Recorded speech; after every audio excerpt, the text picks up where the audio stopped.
অনেকে অনেক দিন যাবৎ ফেসবুকে কাজ করতেছেন, সফলতা পাচ্ছেন না। হতাশ হওয়ার কিছু নেই, ধৈর্য ধরে লেগে থাকেন, ইনশাআল্লাহ ফেসবুক থেকে সফলতা পাবেন। আপনি ফেসবুকে আইসাই যদি আপনি তাড়াহুড়া করেন, ফেসবুক থেকে কিন্তু সফলতা পাবেন না। আপনি কিন্তু ফেসবুক আপনাকে আপনি ভাইরাল করবে, আপনার ভিডিওটা ফর সাজেস্ট নিবে। ভালো কোনো ভিডিও তৈরি করলে আপনি যদি আইসাই বলেন যে ফেসবুক থেকে সফলতা পায় না, এক ভাই বলতেছে আমি ভাই সফলতা পাচ্ছি না, ফেসবুকের কাজ ছেড়ে দিব। আমি কিন্তু হতাশ হওয়ার কিছু নেই ভাই, ধৈর্য ধরে লেগে থাকেন, ইনশাআল্লাহ ফেসবুক থেকে সফলতা পাবেন।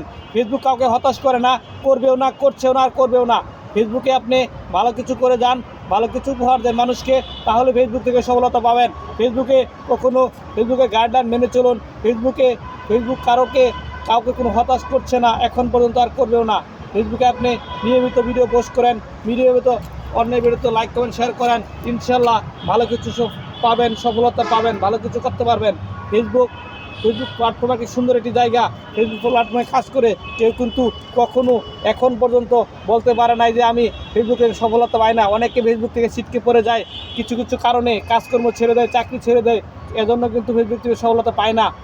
বেকার থাকতে থাকতে হাতের টাকা যখন ক্ষয় হয়ে যায়, শেষ হয়ে যায়, তখন আর ফেসবুকে বলে যে কাজ করতে আর ভালো লাগে না, ফেসবুক থেকে আমি কোনো কিছু আর্নিং করতে পারছি না, ফেসবুক থেকে সফলতা পাচ্ছি না, এজন্য কাজ ছেড়ে দিব। কিন্তু আপনার কাজের পাশাপাশি যদি আপনি করতে পারেন, তাহলে কিন্তু ফেসবুক থেকে সাকসেস সময় পাবেন। ইনশাআল্লাহ ফেসবুকে রুলস মেনে চলেন, নিয়ম মেনে চলেন, ইনশাআল্লাহ ফেসবুকের আপনার সময় দেন যথেষ্ট পরিমাণে, চাকরির পাশাপাশি কাজের পাশাপাশি, তাহলে ফেসবুক থেকে সফলতা পাবেন। আপনার সব কিছু বাদ দিয়ে আপনাকে বলে নাই ফেসবুকে কাজ করতে। আপনি যারা সময়কে মূল্য দিতে শিখেন, সময়ের কাজ সময় করেন, সময় অবহেলা কেন করেন, করলে তো সমাজে সফলতা পাবেন না। ইনশাআল্লাহ ধৈর্য লেগে থাকেন, ইনশাআল্লাহ সফলতা পাবেন। আসসালামু আলাইকুম।